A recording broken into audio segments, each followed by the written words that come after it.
But to the matter in hand, my talk today is about the importance of the use of available technologies for forestry. And I'm speaking to you, as Katie said, as the Chief Commercial Officer of Resitec, and by virtue of that fact, meaning that there will be an emphasis on what we at Resitec do. However, I was due to speak, I think as some of you may know, last week at ForestTechX in Vancouver, and its postponement has led to this webinar that we've decided to give in lieu of attending that. So I am still speaking to some extent as a result of the conference that was to take place. And it is our understanding at this stage that the conference is now due to take place on the 1st and 2nd of September, again in Vancouver. We will plan on being there for that and would urge you where possible to support it. Now, as I was due to be in Vancouver, my talk had planned on focusing on Canada. This was because of where the conference was taking place, for obvious reasons, and I suspect that many of you who may have been attending had more of a focused interest there. But then also, secondly, quite simply, because of the size of the market. So anything I had to say was likely to have relevance to an area, 40% of which I believe is forested, and which accounts for about 30% of the world's forest, or indeed 9% of the world's overall forest cover. However, the last decade or so, the last 10 years, have thrown some interesting challenges at the industry around the world as a whole. And so I'm going to speak to you today without looking regionally, but trying to take a more macroeconomic view of the industry. And looking at the 2010 map from our World in Data of the world's forests, depending on whichever published statistics you choose to look at in detail yourselves, I don't think you'd be far off if you take the view that about 30% of the world's land surface is forested, which equates to about 4 billion hectares in area. So a large market. But within this most recent of decades, we've seen that that market rapidly changes, and a digitally focused world creating less demand, if you like, for paper products. Massive swings in construction and housing demand, a global financial recession, which have all meant that industry leaders and workers, governments, and so on have played their part in finding solutions to the challenges of this last decade. And whilst forestry now seems to be on more solid ground, the choices made going forward will define its global competitiveness and future sustainability. So the starting point is to make some assumptions about what others are doing. And I think the key is this: going forward, accurate, detailed, and up-to-date information will be a weapon in the fight for global competitiveness. Whilst there are those already in forestry who do favour a system of forest laws, monitoring and enforcement to ensure sustainable forest management across an area, a territory, or even a country, it does remain the case that in many parts regulatory measures are still in their infancy, and this puts anyone at a disadvantage when competing with markets where sustainability doesn't restrict their ability to deliver on global demand. The 21st century forestry industry is starkly different from its 20th century predecessor. Innovation has become a business advantage in a world where marginal gains are increasingly important to a company's bottom line. New uses for wood fibre are being identified across the globe, opening up new markets and opportunities in such diverse industries as clothing and cosmetics, car parts, chemicals, and even advanced construction systems. And the scale and intensity of these innovations, when compared to the trends of the past century, point to an industry on the brink of an exciting new chapter. Now, as I've mentioned, industry leaders, workers, and governments have all played their part in finding solutions to the challenges of the last decade. But as we go further into 2020, new issues need to be addressed as they can have far-reaching socio-economic impacts on how we live and work.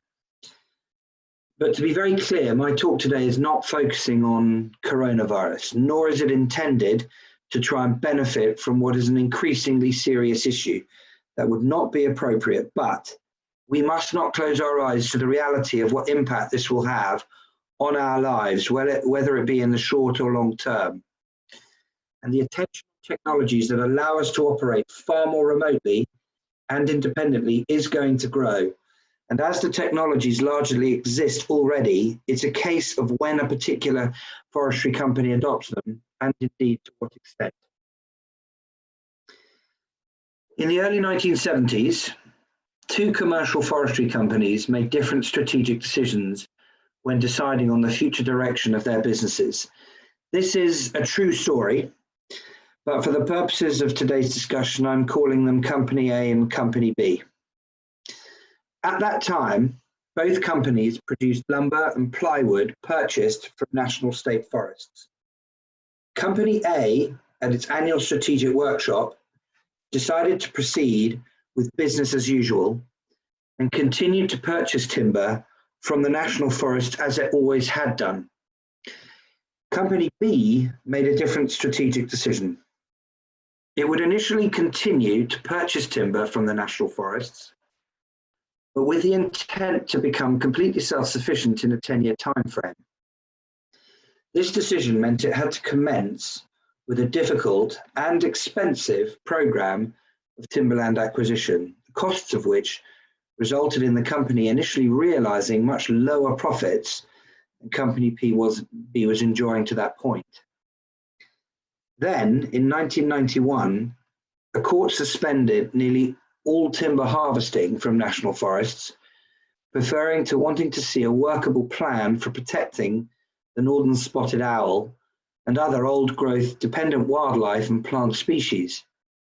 The result was that Company A, unable to purchase the timber it required from national forests, entirely collapsed and filed for bankruptcy. The major difference between these two companies was the attitude towards using information to make strategic decisions.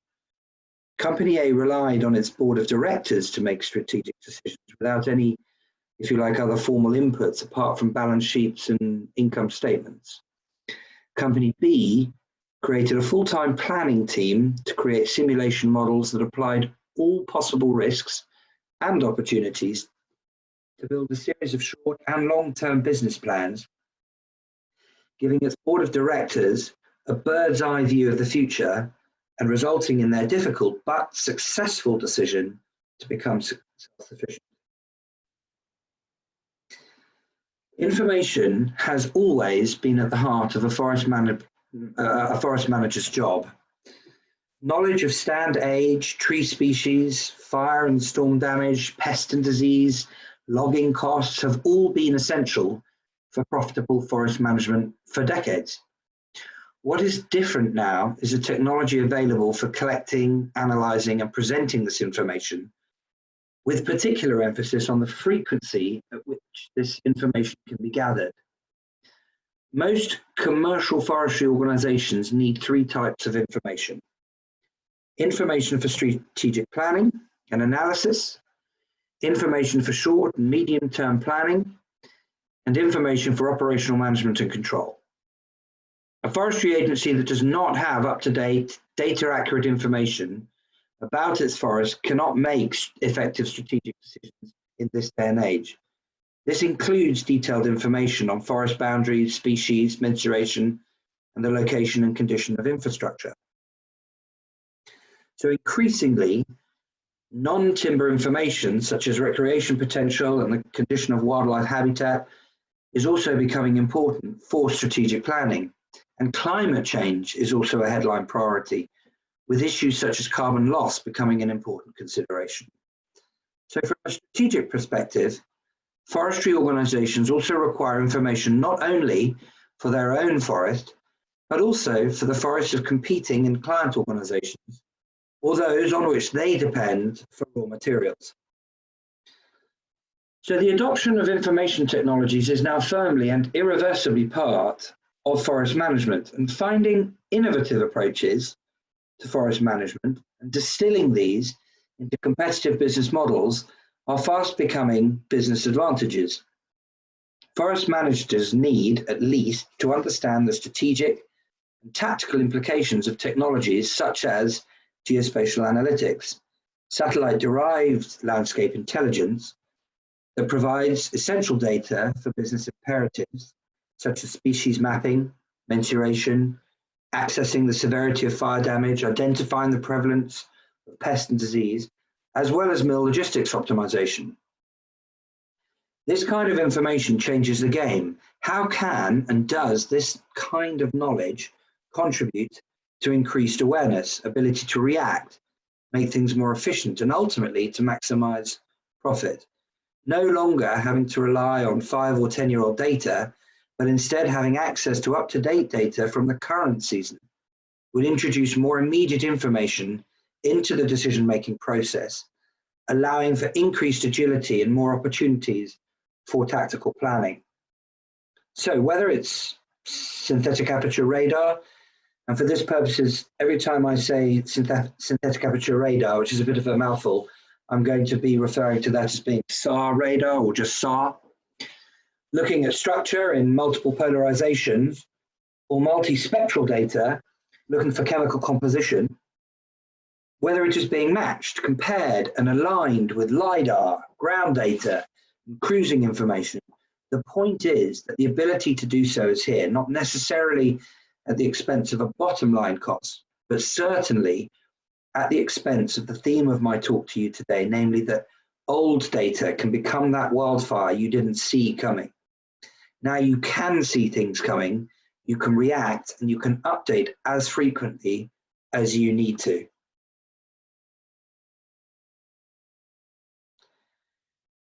Due to the long-term nature of forest management, the risk of investment can be a major deterrent to potential investors, making the challenge of producing a profit from forest management a fairly daunting task.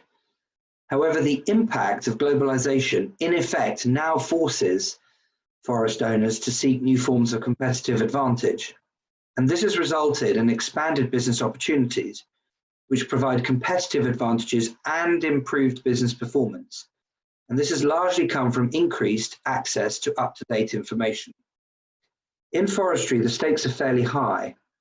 Apart from a few exceptions, trees grow relatively slowly compared with other crops. Timber harvests are infrequent, and forest product prices face global competition. New technologies delivering invaluable information will decide which forestry companies prosper in a world that is now demanding up-to-the-minute information. And as China threatens the US forestry industry with competition in sectors like the domestic furniture industry, which is seeing local players lose market share to low-cost Chinese production, relevant and immediate information can change the game. And they say that money doesn't grow on trees, but new technologies could change that for those brave enough to embrace the coming technological advances. And technology is rapidly changing the landscape. Many forestry companies are using a variety of digital products, with most focused on quality management, IT, production execution, and the supply chain.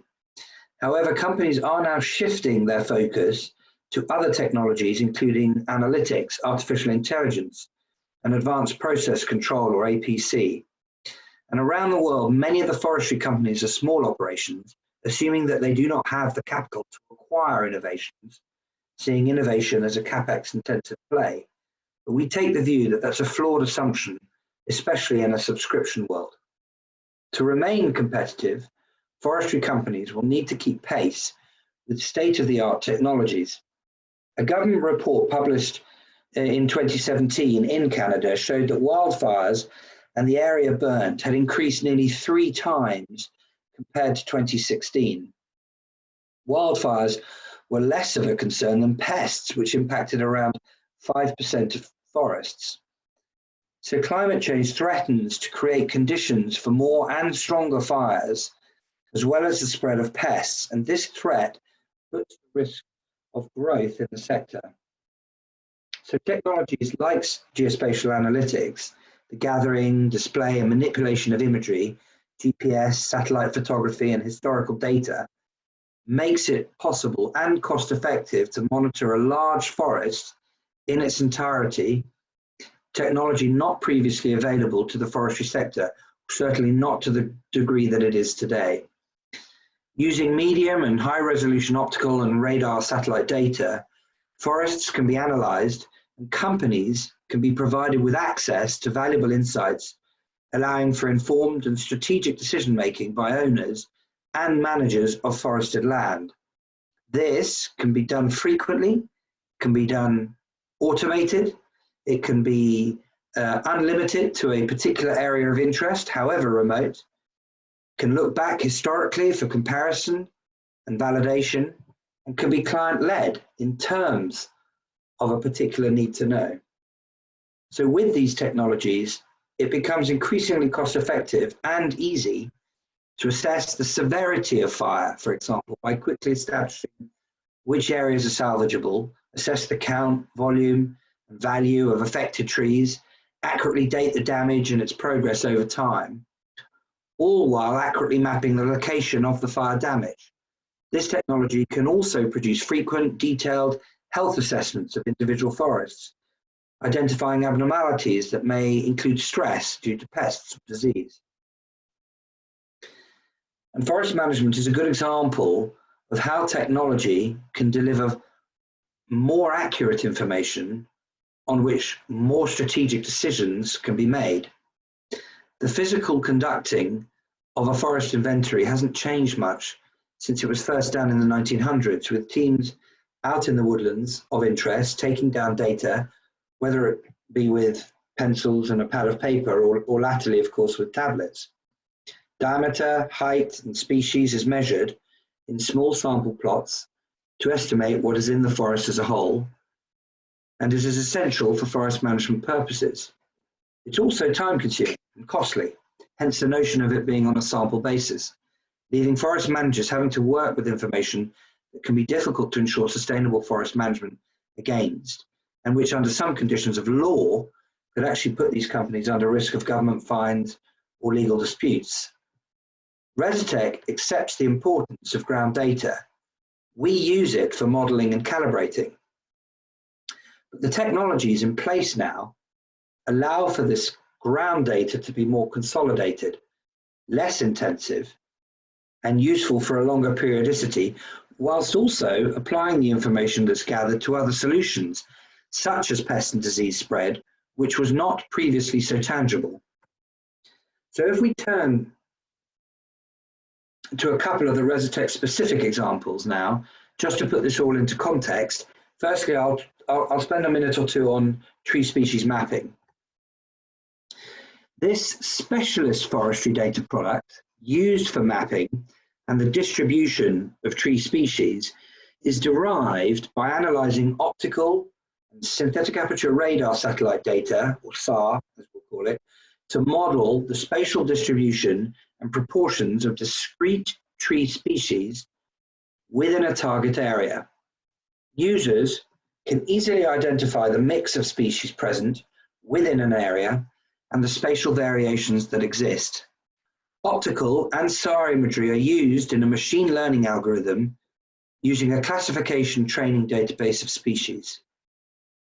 The use of multitemporal, multispectral imagery and cloud-penetrating SAR backscatter allows for the spectral distinction between species. And a model has been created for relating spectral input variables to species class, which is applied to all available imagery for a site to assign each pixel a proportion and species class. If we look at mensuration and measuring tree height, volume and count, this data product consists of a number of components which allow for the quantification of timber within a given area of interest, essential for understanding the true value of the stock. Species distribution data is combined with satellite-derived optical and SAR data and environmental layers to model the number, height, and volume of trees within a stand. Multiple data sets are then processed and analysed in order to derive data regarding the woodland structure and volume. The key parameters in understanding the value of forestry assets are firstly height, where the optical and SAR satellite data is processed by a machine learning model alongside environmental variables, including aspect and slope, species-specific information like class and age, and spectral indices associated with vegetation density and texture. The parameterized model is then applied to a standardized 10-meter grid to produce a mapped distribution of height. Looking at count, optical satellite data is processed to generate spectral variables sensitive to vegetation texture and shading fractions, which are then entered into a count density model alongside species-specific information such as class and age, and underlying terrain information such as elevation, slope, and aspect. The parameterized model is then applied to a standardized 10-meter grid, just in the same way as it is for species, to produce a map of tree count. Now for DBH, diameter at breast height, while satellites cannot directly see tree trunks due to the cover of the canopy, ResTech is still able to infer the diameter of the trunks, DBH, through the application of specific variables which are derived from both multispectral and SAR data.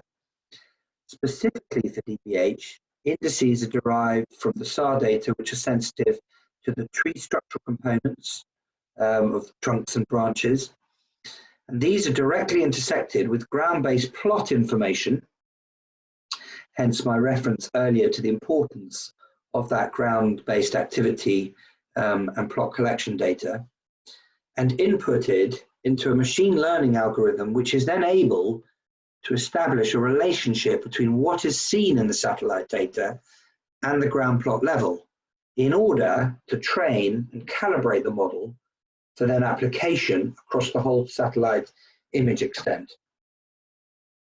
As DBH is a standard inventory measurement, it has the advantage of being mean, and we classify that then as MDBH, so that when you have a cluster, you can take a relative growth stage for a particular pixel, and for volume, that is useful. So speaking then to the final parameter in relation to volume, allometric equations that use established scientific relationships of tree proportions within the geographic area of interest are incorporated with the species distribution, age of trees, and their modeled height, DBH, and count to calculate the estimated timber volume per pixel. And these results are then aggregated across each stand to understand the full value in stored matter obtainable from the woodland. And finally, if we take a quick look at disturbance and focus on health, this product can be achieved by comparison of spectra derived for effective forest stands with a spectral response of healthy, non-affected plantations. A pixel spectral response is then shaped by multiple variables such as species composition, which is a reason for having species mapping done in most cases as a prerequisite, canopy density, and age. It's important to match reference and target plantations and areas of growth with respect to all these aforementioned qualities. And of course, we would require the area of interest from a client and then provide an output of 10 meters using both optical and SAR images. So there is an enormous market globally, and this is my final slide, for forestry products, and it's growing every year.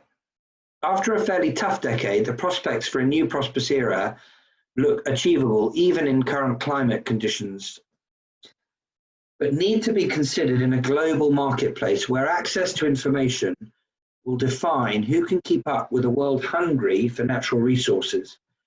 Controlling costs, mitigating risks, and ensuring sustainability are all factors that will determine if current dominant markets can hold their own against aggressive competitors. Access to up-to-date information will be the difference between dealing with the technology wildfire and letting the wildfire get out of control.